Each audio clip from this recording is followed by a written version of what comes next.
I'm Aryeh Schwartz, along with my co-host, Gabe Ibrahim, and welcome to the Winsidr Show, where it's all about the W. Today, we're talking EuroBasket and a few updates of what's been going on in the W.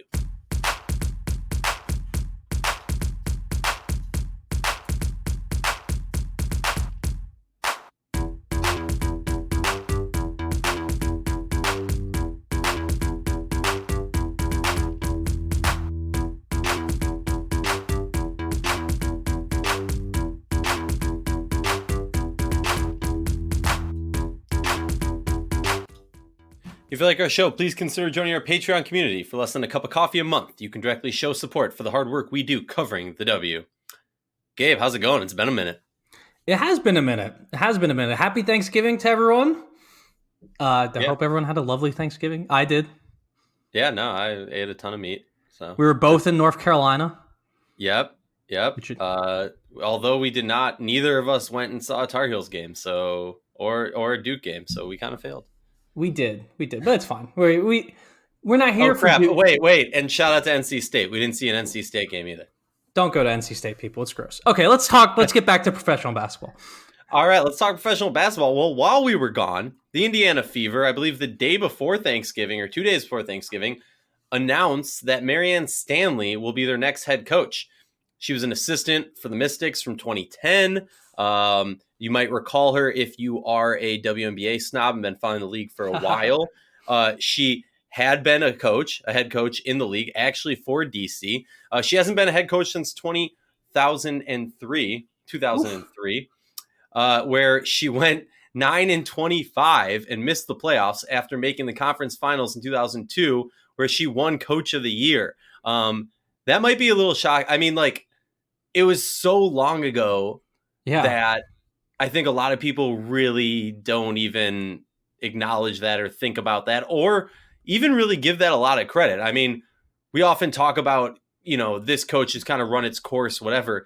It's rare that you see coaches who have kind of been out of the spotlight for so long get that chance back in there. From 77 to 2000, she was a coach in various different college teams. She won a championship in 1985 for ODU. Yeah. But Gabe, what are your initial thoughts? I know I got some harsh feelings, but what are your initial thoughts? Well, I don't think it's a bad hire. Certainly, I mean, she's obviously. We just went through her resume. She's been coaching. She's been a women's basketball coach since 1977, that's like at least double my lifetime. So she's forgotten more about basketball than I'll ever know. So she, I think she has a wealth of knowledge, a wealth of experience. She really understands, obviously she understands the game. She's going to bring an air of stability and I think probably some calm because she's been here before. This is not new. However, so I think, I'm seeing this hire. And I think the way that the Fever talked about it and even the way that the Mystics talked about it, it seems like this is, a culture hire. Like she's coming in to build this championship mentality and bring over some of that, kumbaya from the Mystics, which, it was great. The locker room with the Mystics was awesome. I'm sure she played a role in that. However, to me, I don't know what her basketball style is going to look like because we don't know what she accounted for in the Mystic style of play. We certainly heard a lot about what Coach T did, what Coach T's son did in creating that offense and creating the defense. But I'm not really sure what she did. So for me, it's just I don't know. I think she is going to bring that culture and that championship mentality, but at the same time, wasn't that the whole point of having Pokey Chapman there? Someone who's been there, who understands the game, who can bring stability and calm and knows how to win championships at different levels.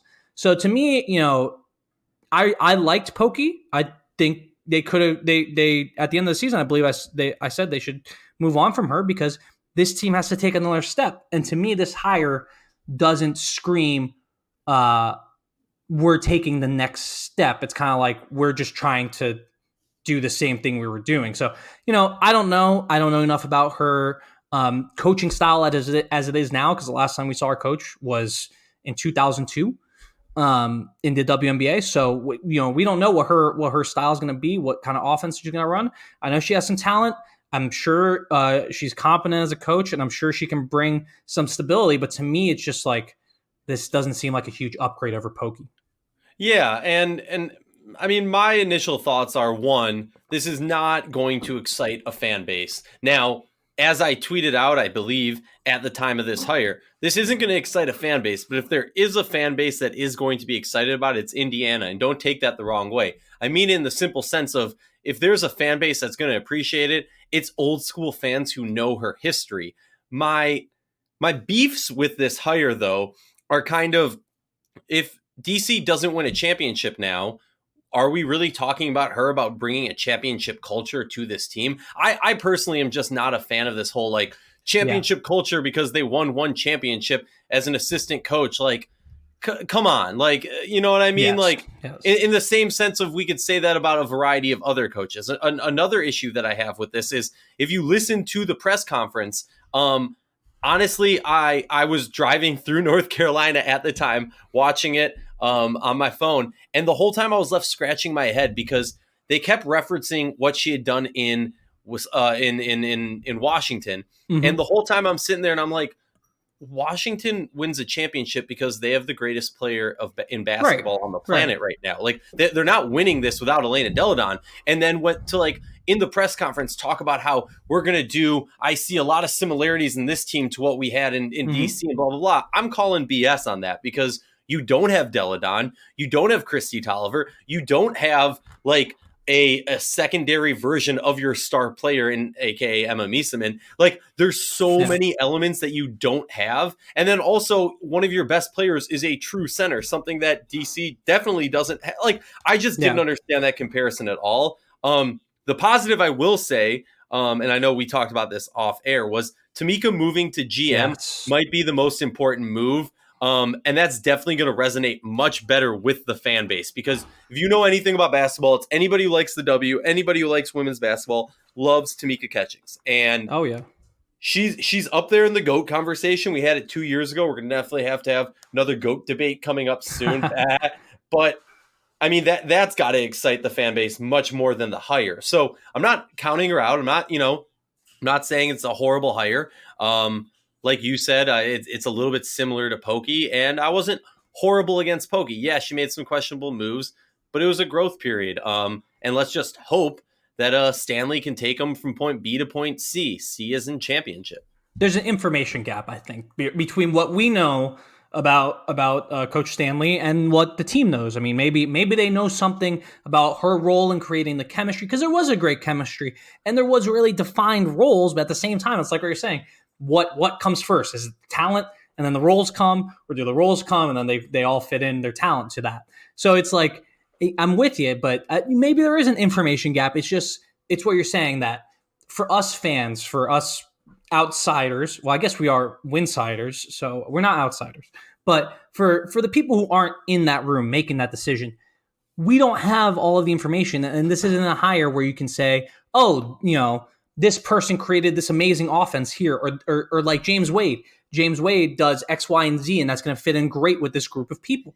So to us, it's just, we don't know. So maybe it works out great, and maybe it doesn't. But I think what you mentioned, though, Tamika being the GM, that's huge, because they need to build this roster still. They have some great players. They have Erica Wheeler, obviously. They have Tiara McCowan. They have Kelsey Mitchell. They have Natalie Shanwell. They have a whole bunch of pieces, but those pieces aren't together yet. And I don't think that's necessarily a coaching, togetherness. That doesn't come from coaching. It has to come from the GM. There's going to have to be some moves made. So I'm more interested in what Tamika is going to do going forward than I necessarily am with Stanley, because I think if you give her a good enough roster, I'm sure she's competent to win a championship, or at least get to a championship. Obviously, she's shown that throughout her career. But I think it just happens. It's going to happen in the GM office. They're going to have to make the moves. They're going to have to pick the players that are necessary going forward and define those roles for the players. Oh, totally. So let's ask the question on everyone's mind. What needs to happen for this team to make the playoffs next year? What are your initial thoughts? Well, they're not very far, right? They almost made it last year. So I think if assuming no one takes a big step back, I think we can expect a little bit of regression from Erica Wheeler. Her mid-range shooting was off the charts last year. She was unbelievable. So I won't be surprised to see, just a tiny bit of regression for Erica Wheeler, but I can also see her becoming more of the playmaker, leader, sort of the person you need at the top who's making the calls and taking the shots at the end of the game. So if she stays, to close to where she was last year, they'll be right in that mix again. Tiara McCowan, what she did at the end of the year was incredible. She really grew. She really showed that she can be not only that big bruising center that we saw in her, but she can also be the modern center. She can be someone who can play in the modern game. And I think as she starts developing those skills and getting better and better, that's going to also be huge for them. And the big question mark is, what is Kelsey Mitchell?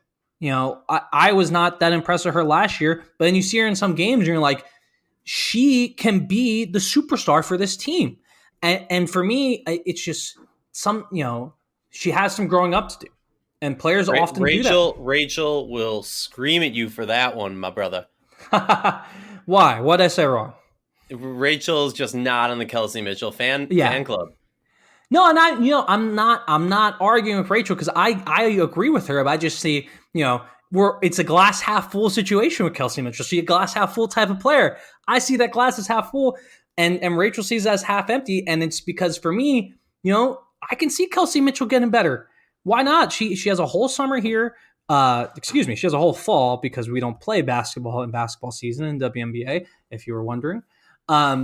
She's only 24 years old. So, I just see a lot of potential there, but she has some growing up to do, and she needs to improve really the things that improve with maturity. Basketball IQ, not getting down on yourself, understanding where you are on the court and working with your teammates. And all of those things can 100% happen. So to me, it's really going to be how much does Erica Wheeler regress, if at all? How much better does Tiara McCowan get? And where does Kelsey Mitchell end up as a player? Yeah, no, I mean, I agree with that. I think something that listening to you talk and kind of has been on my mind a little bit when it comes to Kelsey Mitchell.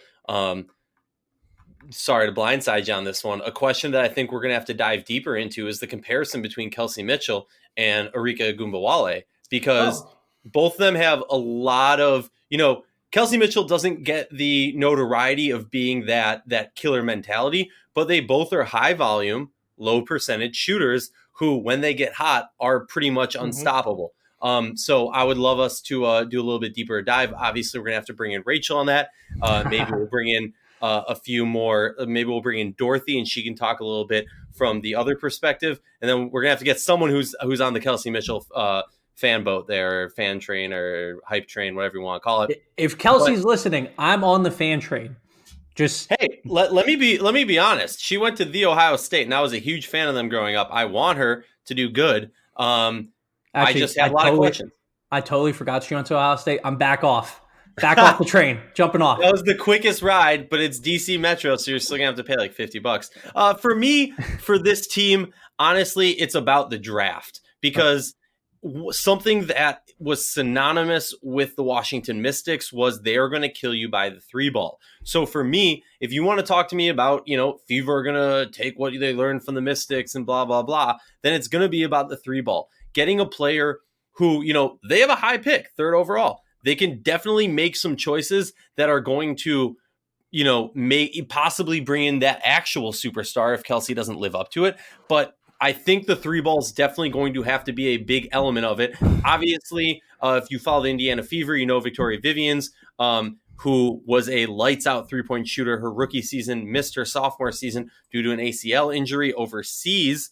Shout out to WNBA players getting paid more so they don't have to play overseas and shorten their careers.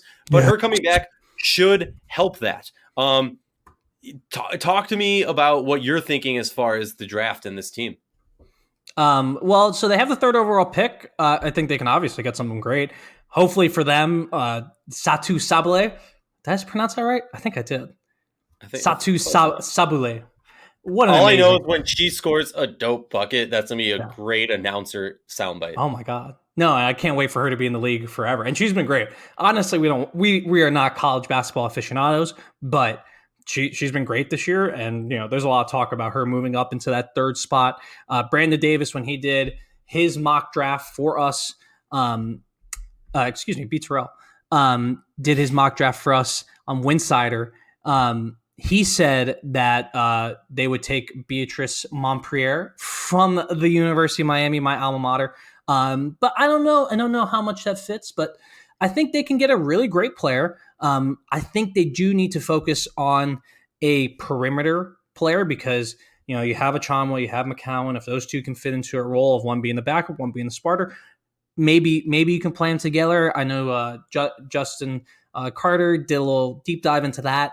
And he said it was going to be iffy if that's going to work. But they really need to just get away from mid-range shooting. They just took way too many mid-rangers last year. So anything that helps that to help bring them out and create some space to get better shots would be great. And I think there's plenty of options. So they will get someone who helps there.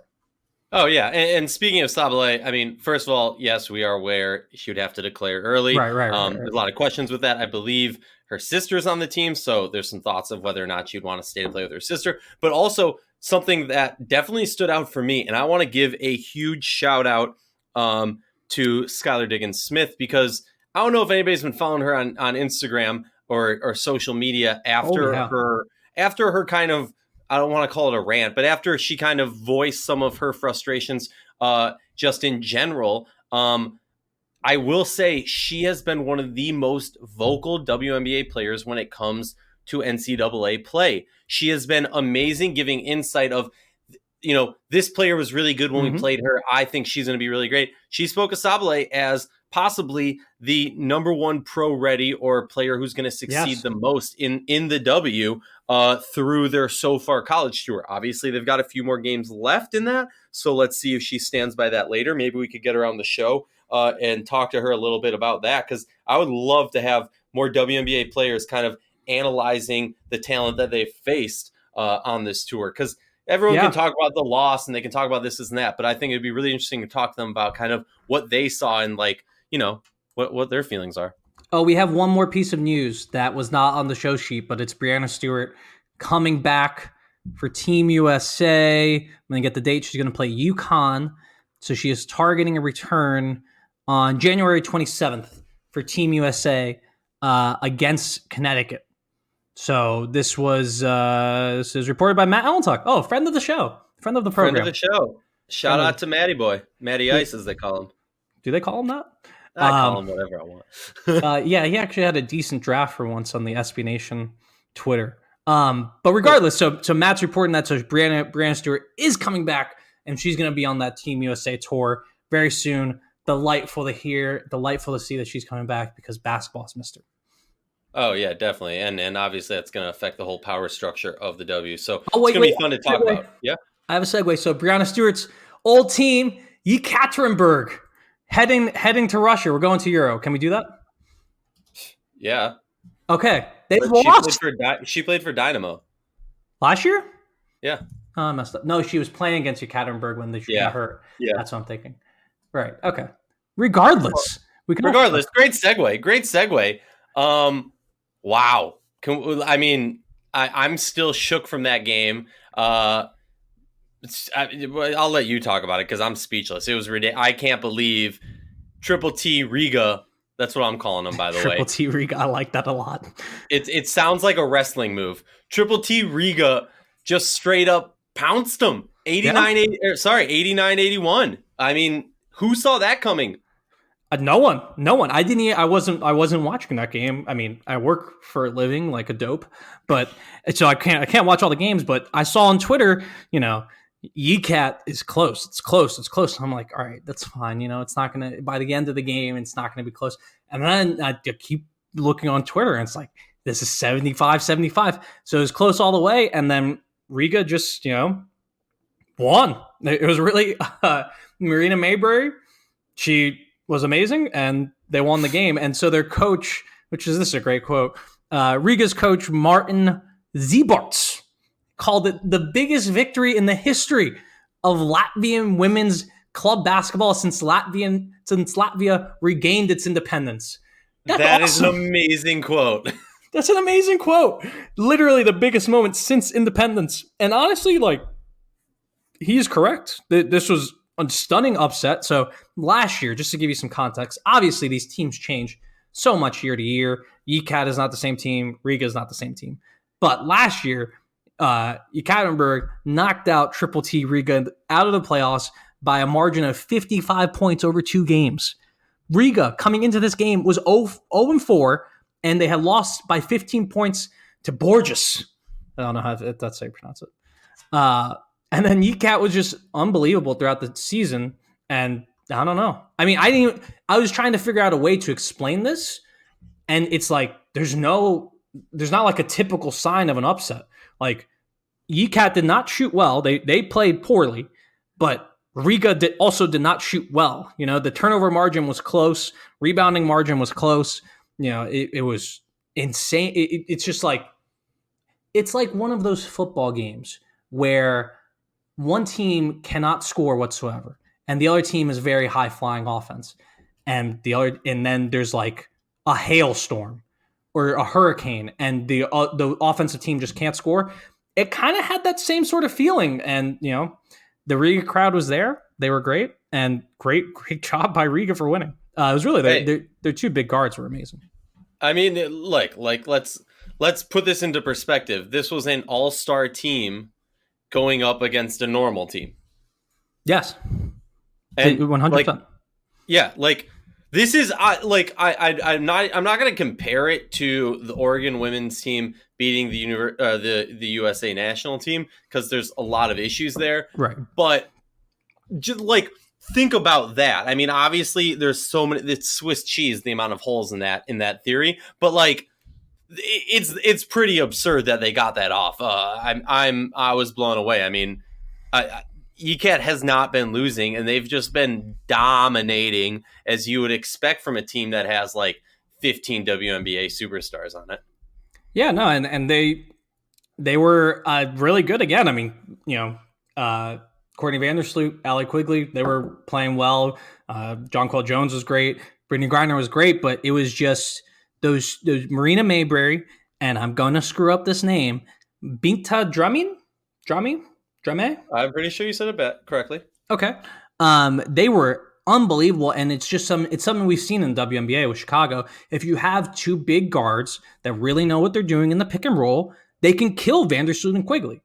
Because those 2, I mean, they're great offense. They're pretty good defensively, but they just have some natural limitations. They got screened to all hell. And then Brittany Griner she had a really tough time calculating whether she should drop back or step up. And Marina Mayberry just killed her. She had 24 points, 8 rebounds, 4 assists. And she hit a huge shot. I think it was like with 50 seconds left. She just came right off a pick and roll. Griner, it was like a half-second hesitation coming out to her, and Marina just pulled it and popped it right in to give Riga the 5-point lead and basically seal the game. So it was unbelievable, frankly. Well, also you got to give a shout out to Megan Huff. Yes, player who had a great, outstanding college career at Utah, gets drafted by New York, doesn't make the final roster, does what all WNBA or great college women's basketball players do, or really any college basketball player who can't make it in the pro league in America, go overseas. A nice game by her also to help her team get the victory. She had 13 points, not bad. 5 for 14 shooting, isn't the greatest, but 3 for 8 from 3. I mean, look, this is, we talk about it constantly. I sound like a broken record, but this is the training camp for women's basketball players to prove themselves. It's a never-ending cycle. If you go overseas to prove yourselves for the W, then you go to the W to prove yourself for a big contract overseas, and it continues and it continues and it continues. So I want to give a shout out to her, another player to keep your eyes on, who might maybe make it on a WNBA roster this coming season. Yeah, no, there's a lot of players. I mean, we can go through a bunch, and we're going to go through at least one. But to put a bow on this, Yekat bounced back by winning by 39 points on Wednesday against Borges. And Riga lost to, hold on, I have this pronunciation here. Nadezhda? It's Nadezhda. Yeah, it's a Turkish team, I believe. Right. They got It's interesting. It's hard for me because I every season I pick a new team that I'm kind of going to like follow a little bit more, and you get excited based Yeah. on, for me, how many WNBA players are on the teams. And last year they had a few more, but now a little bit less than before. But honestly, I expected Triple T to pull off a victory there, and they got spanked. Yeah, I mean, they looked whatever, but it just like that's what Triple T was before before they played Yeah, Nika. I just Yeah, you get your hopes up after a victory like that. Like maybe they turned a corner. it was a real just like upset situation. It's not something we get to see a lot in basketball because it's like every regular season game someone can win, right? But this felt like I don't know. This felt like I guess I'm in a really college football mood, but it's like Michigan App State, or I don't know if Rutgers were to beat any team. It's just kind of like that upset where this just completely unexpected. So good for them. Good for Triple T. I don't think they're going to make too much more noise, but you never know. We would have never thought they would have beat them. I think Eric Nemchuk. I don't know how to pronounce his last name. There's so many people where I'm just friends with them on Twitter. I like to call him Numchuck. I like to call him Numchuck, but he's writing for he's writing about EuroLeague for Swish Appeal, which everyone should go check out because it is great content and it keeps you up to date. I think his line in the preview for this game was, Marina Mayberry's joining Triple T Riga, but it's not going to matter in this one. And I would have agreed with him before the game, but sometimes you're wrong. Sometimes. Hey, I mean, like when we broke the news about Mayberry joining the team, I believe our thought was like, oh wow, this is going to change. They're going to turn the season around. And then we looked at the schedule and we were like, crap. Not that game. Not going to turn it around immediately. So yeah, good for them. Good for them. Yeah. Well, let's talk about blowouts. I believe there's a couple like ridiculous 90 and 80 point blowouts that happen of recent in National League, not in EuroLeague, but in National League. Care to shed a light on that, my friend? Yeah. So USK Praha defeated Slovanka, which is a team in Hungary, apparently, or in whatever league. I'm not sure how the leagues work, but they beat them 121-32. Brianna Jones set a record in the league for scoring with 50 points, 50, and 12 rebounds. Well, I didn't look this up before, but I'm going to look up what her WNBA highest scoring game is because I cannot imagine it's what we're gonna guess it's like max 25. I'd say like 21.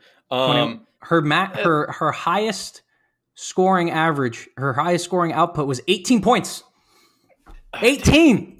I was gonna lowball at 17, but I was like, that's just rude. After someone drops 50, you can't lowball them with that. Yeah. But great. So this is kind of one of the things we're gonna get into a little bit later, and something that we want to talk about always with the EuroLeague. But Brianna Jones is one of those players who's making a leap. She's making a leap. She's been playing great for Praha. She's been playing with Alyssa Thomas as well, developing a lot more chemistry. They're going to be back together with the Sun. And Alyssa Thomas, you can imagine what Alyssa Thomas does. It's always the same thing. She's a beast. She's a monster. I've run out of adjectives for her. She only had 11 points, 8 assists, 5 rebounds casually in this game. But Brianna Jones looking really, really good. I think we're going to have to shed a spotlight on her at some point. Oh, definitely. Most definitely. And she definitely showed some sparks during the playoffs. I mean, can't pun intended, because she played well against Sparks. But no, she had a really great game, obviously, with that stat line. But do not forget about Fener. Fenerbahce.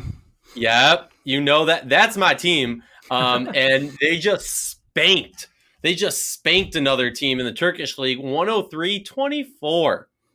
Yeah, I looked up the Turkish team's name, and I couldn't pronounce it, and I think it'd be rude for us to mention it, so let's just not mention it.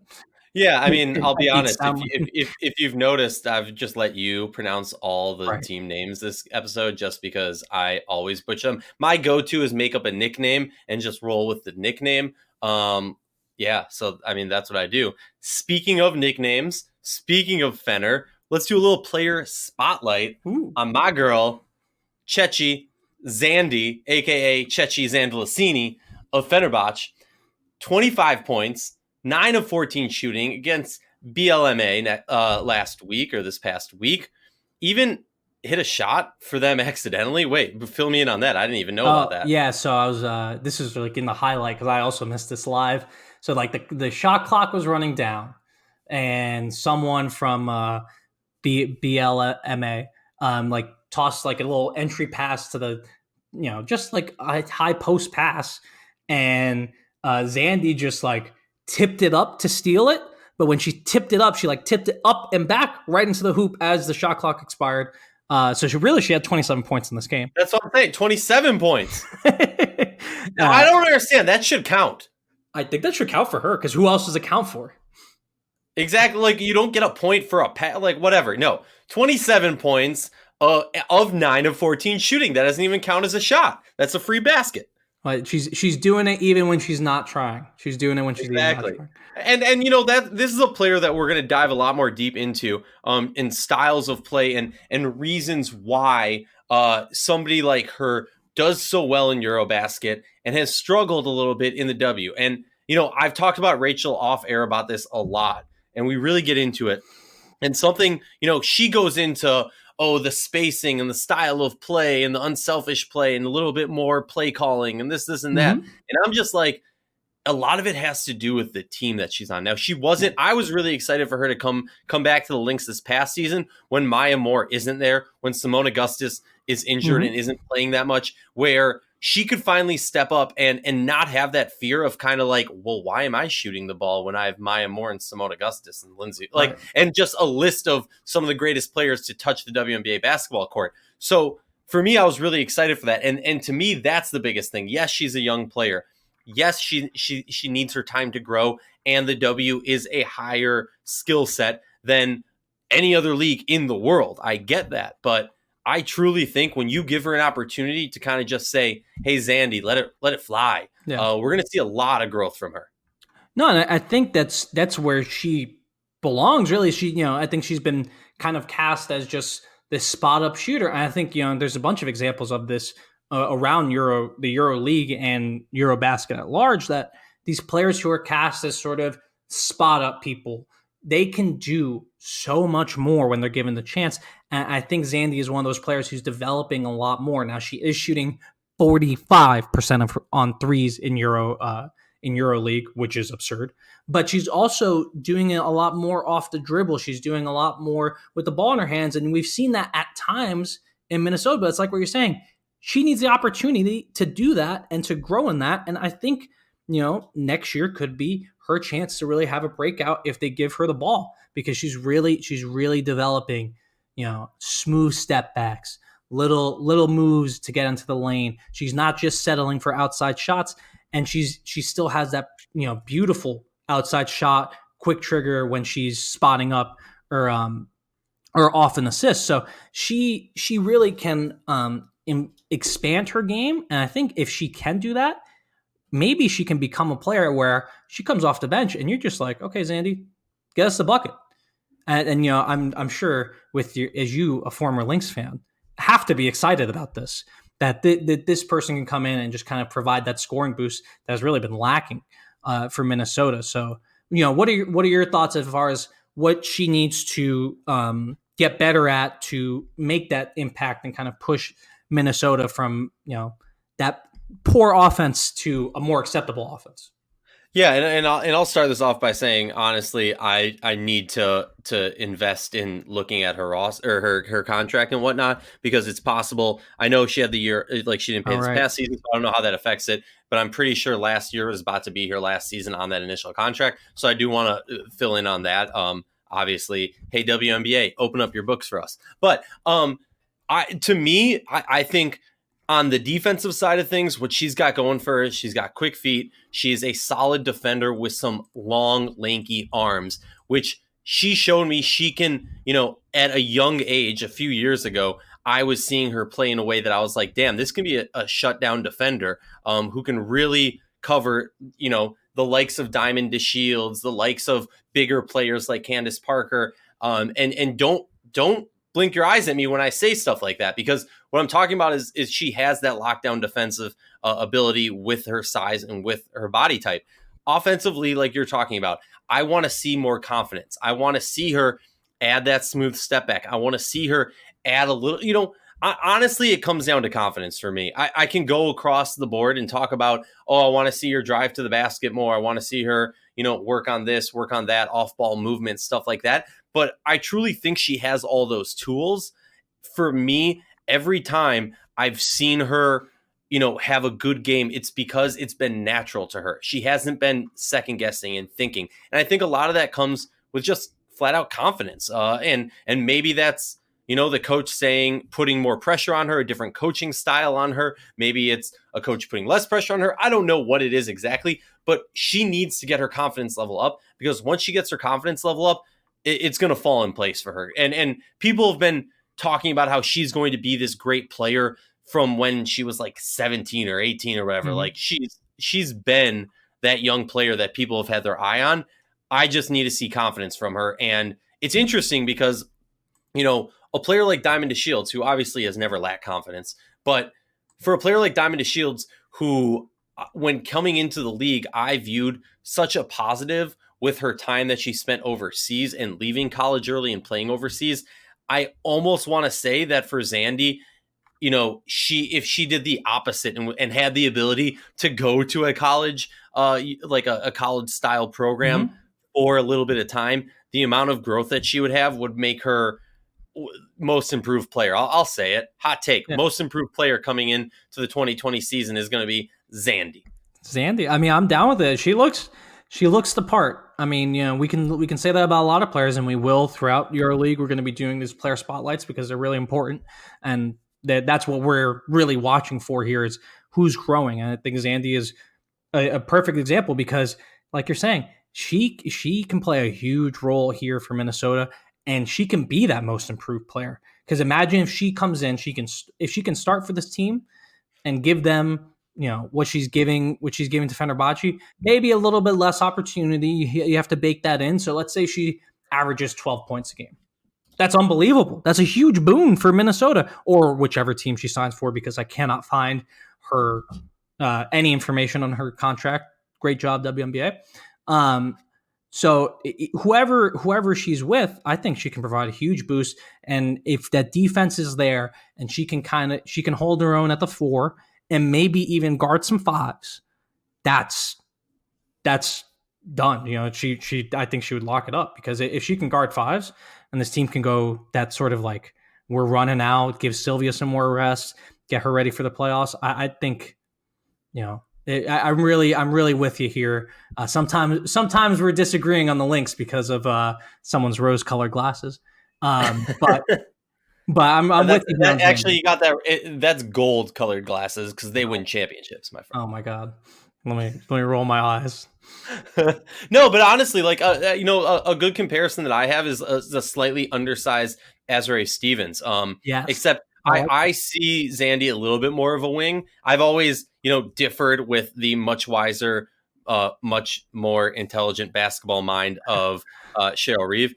But like I've always seen her more so as as the next Simone Augustus for this team, playing that style where if need be, she can go from 2 all the way to 4. But, Reeves always kind of seen her more so as a 4, maybe a 3, and then at need be a 5. But, I truly think there's the wave of youth in this league cannot be overstated. I mean, Aryeh Stevens was basically out all season. Zandy was out all season. A plethora of other young stars. Vivian's was out all season. A plethora of these young players who really have the ability to create the narrative of the WNBA going into this next decade. I'm excited. I'm excited too. She's 23 years old. I'm not sure we mentioned that, but she's 23 years old. She's younger than Kelsey Mitchell. And she has all of the tools, all of the basketball IQ, everything ready to go. It's just going to be a matter of, does she get the opportunity? Who is Maya Moore coming? Well, where she's playing, first off, let's assume it's the Lynx, because I'm sure there's somebody. Oh yeah, Zandy, not Maya, because that's all obviously, yeah. But if Maya coming back, is there going to be, who else is going to get more shots? So, a lot of these players, it's just about, is that opportunity going to be there, Or are they going to be somewhat stifled and they're going to have to go back to Europe and continue to develop and then maybe next year come back? So but back to Zandy, she's developing in the exact way you would hope if you're a Lynx fan. And, maybe she could be that too. I see her more down the line because I like to play smaller. So I see her more as your 3, 4, 5. But I do obviously see that idea that she could be that wing scorer that you just say, hey, here's the ball at the 3-point line, do what you will with it, or the ball handler in the pick and roll. So she can do both those things, and I think she can do them well. No, yeah, I agree. I mean, like, look, let's be honest. If you ask me and probably you, biggest issue for the Lynx, honestly, the past 2 seasons, it's just their 3-point shooting has been abysmal. They don't shoot enough of it. Which doesn't make sense to me because this is a team that really was one of the first teams in the league to realize, oh man, if we want to beat this, if we want to continue this winning way, pun intended, then we need to start hitting more threes. And over the past 2 seasons, that mentality has kind of just gone out the window. Right. Well, a lot of it has to do with the personnel too. Yeah. Anything you want to touch on before we sign off? No, unless you want to give people a rundown of where we are in EuroBasket. I mean, we are 7 games in now? In EuroLeague? Why don't you break it down for them? Well, let me pull it up. I didn't write this down. I thought about doing it, and then I didn't write it down. That's how it works. 6. 6. A couple teams have played 8. So 6 to 8 in the stretch. Yeah, I don't get how one team is. There's 3 teams that have played 8 games. Don't get it. Bizarre. Don't get it at all. Very bizarre. So we obviously ECAT up at the top of one group. I'm sure they have not in the past 2 seasons. They've only lost 1 regular season game. So if that holds, they're probably going to win again because they've already beaten Praha, if you will. So it goes in the Group A: ECAT, Praha, Nadezhda, I think, Borges. All right, I'm going to stop pronouncing these names. Those are the top 4 teams. Riga's near the bottom. Fenerbahce is leading the other group. Sicho and BLMA are second and third in Group B. So, hey, don't forget about Dynamo. Dynamo is 4th at 3-3. So we'll see. I like Fenerbahce. I think they can, like we were just saying with Zandy, she brings a lot. Last time we talked about EuroLeague, we talked about Alina Agapova, and she's doing great too. She's keeping it up. So I think they can challenge here. Obviously, ECAT is not perfectly invincible. If they can lose to a team like Triple T Riga, they can lose to anybody. Yeah, no, I agree. I mean, like, look, let's be honest. Fener isn't the all-star team that ECAT is, but if there's a team that I think looking at the roster, you look at it and you go, okay, this team has a chance. If you're putting your money on anywhere, it's got to be Fener. And honestly, jersey-wise, I think those are the 2 best jerseys in the game right now. So, hey, that's where it's at. As always, Gabe, you know how we believe. We believe the players of the W and its community deserve the same in-depth analysis and respect that men's sports receive on a daily basis. With that in mind, please consider joining our Patreon community to help support us in the hard work that we do.